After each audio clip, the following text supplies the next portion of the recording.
Well, welcome to Power Hour Ventures, where we breed billionaires. This podcast today, we got a special guest, Paxton Lynch. Thanks for coming out today. Thank you for having me, Stephen. I appreciate it. Yeah, we're really excited to hear some of your stories. I know you got a lot of really great ones, but you want to give a little bit of background on yourself and to let the audience know kind of your story, where you started and where you are right now. Yeah, so I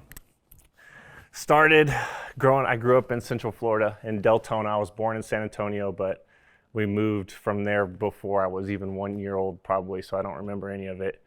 Moved to Deltona, grew up there, really small city.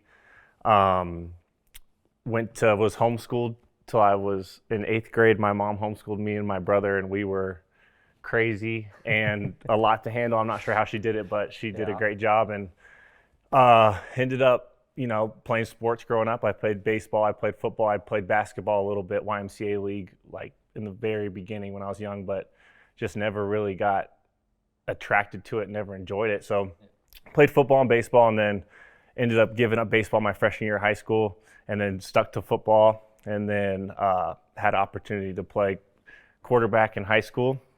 I was a running back my entire life until my freshman year of high school, because I got to the point where I was so tall. Yeah. I was about 6'4" in high school, but only weighed maybe 215 pounds. So they're like, you're not going to be able to play running back. You're going to get snapped in half. So moved me to quarterback and ended up playing quarterback. It obviously was a great decision. So played quarterback through the rest of my high school career and got an opportunity to go to college at Memphis and play football, and then got an opportunity to get drafted in the first round by Denver Broncos, and still continued to play football and played for multiple leagues and multiple teams, and it's been a blessing.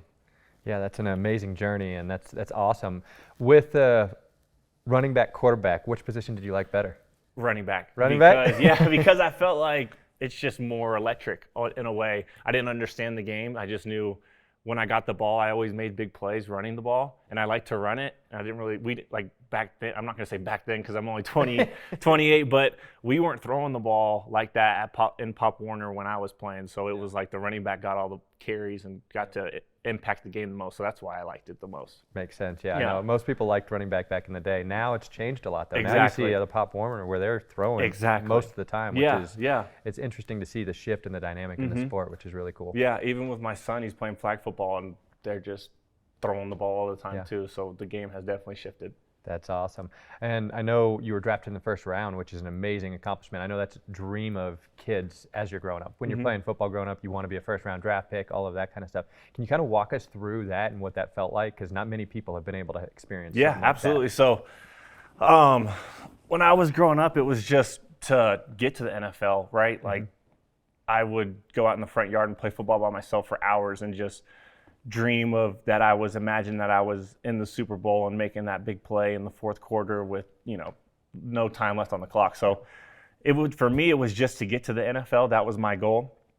And when I was playing in college, I wasn't very good when I first got there. And even through high school, I wasn't highly recruited. So I never really sat down and thought like the NFL was realistic. I just always I thought if you played football, you went to the NFL. Yeah. So that's how I always thought of it. So whenever I got to high school, I was never highly recruited. And then like my senior year, I hurt my knee, and I was only getting looked at by like very, very small schools and like walk-on kind of deals, and just really small schools. So I was gonna have to pay my way, I figured. And then my senior year, I played half the season, 5 games.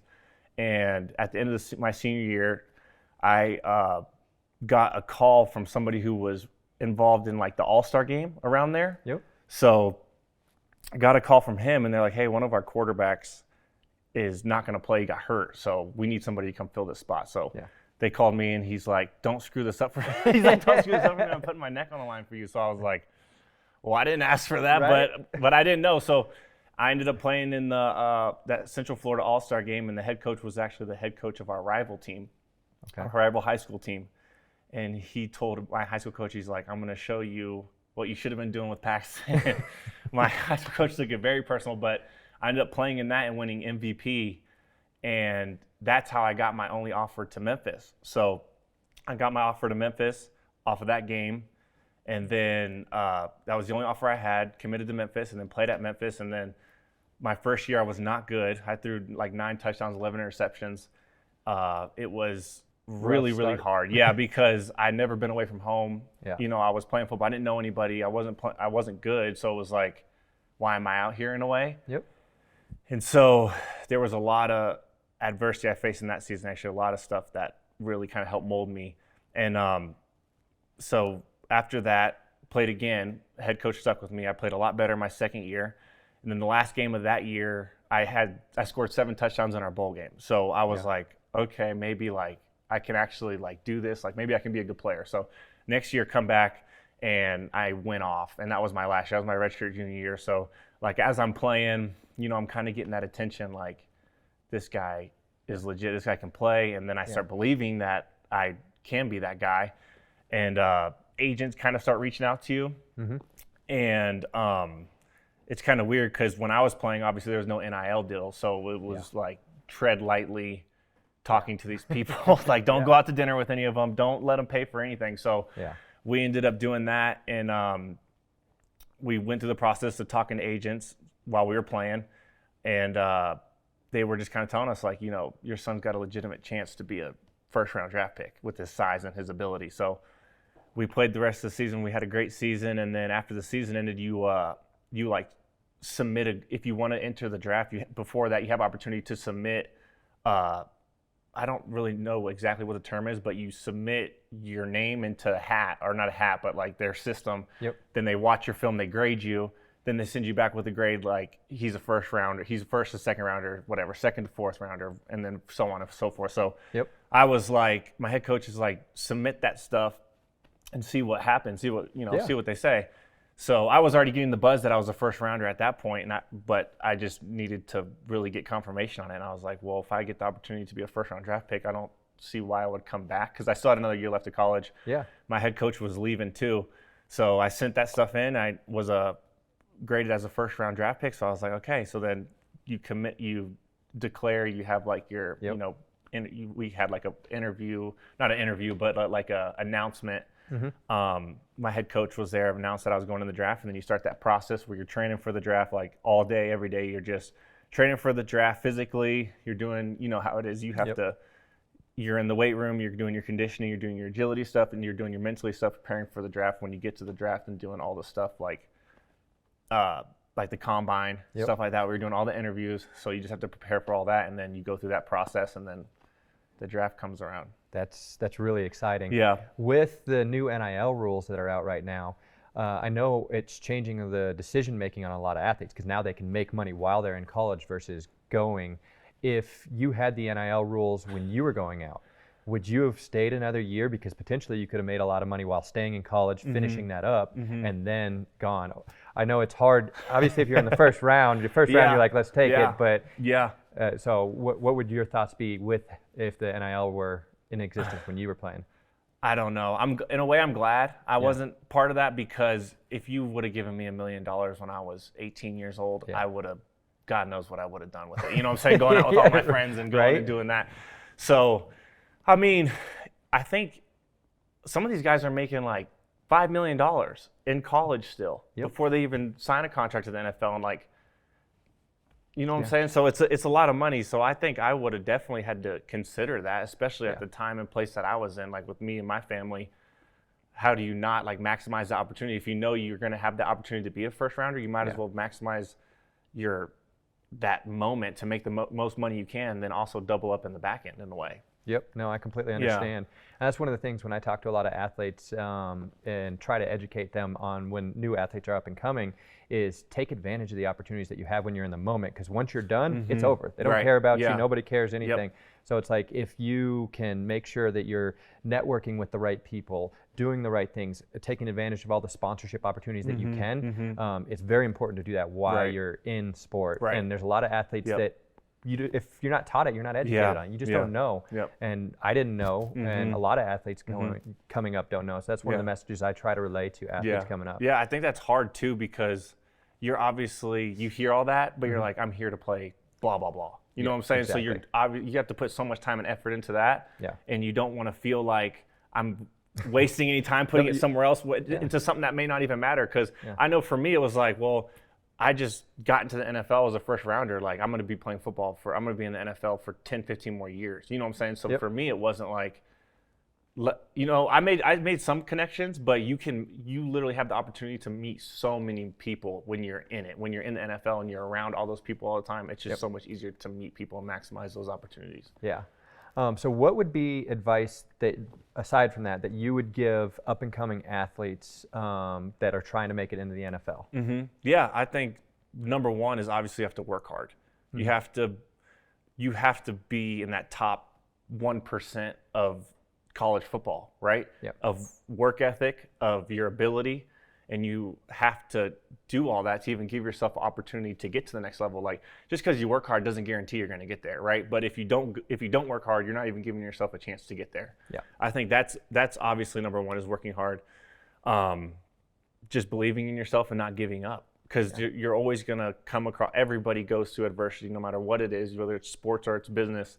You're going to face adversity where you feel like there's no chance. Yep. You know what I'm saying? I should just give it up now and go and do this, or it's too hard, it's this and that. And I think that's when it's really important for you to be able to believe in yourself and make sure you get around people who believe in you that are on that same journey as you, in a way, in that same place, that are trying to get to where you get to. So you kind of push each other and motivate each other to get there. Yeah, you hit a couple key points right there. It is very important with the group that you surround yourself with, and that those people will help bring you to those places, but also the mental fortitude and believing in yourself. Like, if you don't believe in yourself, no one else is going to believe in you. Yep. So that's one thing that's hard, especially when you're up and coming. You're like, well, because you're learning and you realize that you're good, but you have to have that belief. No, I'm going to be the best. I can do this. I can do this. Otherwise, you have no chance. 100%. So that mental fortitude and that mental training is very, very important. Were there any tools or things that you utilized for mental training purposes? Not in college, because I didn't even know what I didn't know. And the way in college, I just kind of learned as I was going. And like I said, I just didn't really have a belief that it was just strange. I just always had that inner confidence that I was always going to work out. So no matter what I faced, I was just always like, it's going to turn around. But when I got into the NFL and the professional level, like you said, you have so many connections, you meet so many more people, and you're open to so many doors and new ways of doing things that you didn't even know. So that's when I learned about mental toughness and training your brain as you train your body. Because it's just as important. Because like you said, if your brain isn't right, then none of this is going to work. You're going to block this from doing what it's naturally able to do. So I think the mental part of it is definitely a big deal. Yeah, when I talk to young athletes, there's a lot of athletes that have the physical capabilities of doing it. The area that separates high school to college and college to pro that I've seen in professional sports is the mental training and how much time you spend on mental training to get there. And it's cool seeing the younger athletes getting the education now to be able to start preparing for that kind of stuff. Because that allows them to overcome the adversity and things that are going to come up. Because like you said, in business, in life, in love, it doesn't matter. You're going to have the adversity, and it's how you handle it and how you prepare for it. So I know I've gone through a lot of adversity through my athletic career and business career as well. What was a situation that you've gone through that you've had to overcome adversity, and how did that result? Yeah, like I alluded to earlier when I was just kind of talking about the process and the journey that I've been on. And my freshman year of college was probably one of the hardest parts of my football career, at that point at least. Because, like I said, I was away from home. I'd never been away from home. I'd never been out of state by myself at that point. So now I move up and I go to Memphis, which is obviously not the place you want to go and live by yourself for the first time. So I was out there, and then that first year when I had the opportunity to play, and I wasn't very good. I was a young dude. I was a redshirt freshman. I was one of the youngest guys on the team. So whenever I wasn't playing well, there was a lot of guys on that team who didn't think I should have been playing. So a lot of the older guys actually on the team, like seniors, they got together and went to the head coach, went to the coaches, and were like, he's not our quarterback, basically. We don't need to be playing him. There was a quarterback who was starting the year before who was a junior, and then I ended up starting over him his senior year. So it was like, obviously, it's your senior year. I mean, I get it. That's tough. But to go against that, it's like to be on the field with those guys, to put in the work that I'm putting in, to do, you know what I'm saying? I'm doing everything it takes.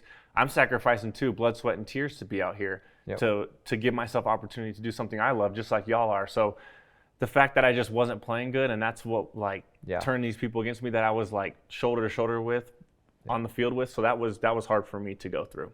Yeah, that's definitely a tough situation, especially when it's your teammates that you're supposed to be battling in arms with. It's Right. like, these are my teammates. This is who needs to have my back. So that's definitely a tough situation. But it's good that you were able to stay positive with yourself, because that's one of the things that you said earlier is you were able to stay mentally tough and stay positive. And I think that's what helped get you through that situation, because a lot of people break during those situations. It's just like in business as well. A lot of people are on the brink of success, and right at the brink of success, they're like, they cut out. Right. And it's like, if you would have just battled through that adversity that you were facing through, Yeah. all of that work that you had been putting in Yeah. would show, and you were able to battle through that, which is actually amazing. Yeah. So really, really cool story, really cool journey. It's definitely not easy, because like you said, like most of the time when people are right on the cusp of breaking through to whatever they're trying to get to, that's when they quit, because it feels like that's the hardest. Yeah. And that's what like I said, it molded me. It made me into who I am. It helped push me and vault me even further to being better than I thought I could have. Yeah. So I think obviously adversity makes you. It does. If you can make it through adversity, you'll be even better than you even dreamed you could have been. Yeah. No, and that's a great statement right there. It does. That's what builds you. That's what makes you stronger, and that's what makes you so you can succeed in the future situations that you don't even know how hard they're going to be. Right. Exactly. Like you don't know that you think that adversity you're facing right now could be the hardest thing you're going to go through, but in reality, you probably will go do something even harder. Yeah. But then you have that to fall back on, that to lean on, to be like, I pushed through that and look where it got me. Yep. Exactly. Well, I had one last question for you today. I know you're big into golfing. Yep. If you could do a foursome at any golf course in the world, what golf course would it be, and who are the other three guests that you're going to be playing with? I gotta say Augusta. Augusta. I gotta play. You see it on TV. You see how hard it is to even just get to go and watch. Crazy. Yeah. So I would probably play Augusta. Number one, Tiger Woods. Probably got to be Tiger Woods just to watch him play. Yep. Great choice. Great choice. The other three, oh man, maybe possibly Michael Jordan. Okay. Michael Jordan, number two. Number three, Tom Brady. Tom Brady. Tom Brady would be a good one. And then number four, I got to get like a top businessman, like Warren Buffett or something. Okay. If he can go out there and play 18 holes at Augusta with us. But I think, because on the golf course, there's so much time to just talk and gain knowledge from people. Yep. And you want to talk to the people who are the best at what they do, because they reach that peak mentally and physically that not anybody else gets to. Yep. So to be able to tap into that and see how they get there is, and you know what I'm saying? Yeah, you it's can't put a crazy price valuable. on that. Yep. And I think that's very important for young kids that play other sports to understand, to learn golf, because golf actually transcends, and you can do so many business deals on the golf course. Whether you're a football player, a basketball player, anything like that, and you're transitioning after, it's just a good skill to have to be able to go and learn. And like you said, when you get to spend time around those kind of people, it helps you grow. And that's where we were talking about earlier with the people that you surround yourself with is the people that you grow like, act like, think like. So it's very, very important to surround yourself with those people and also get in front of those people. Yeah. So, but I really do appreciate you coming out here today. It's been great hearing your story and learning a lot from your adventures. Thanks for coming out to Power Hour Ventures, and we're excited to follow your journey and maybe help you along the way with some stuff that you have going on.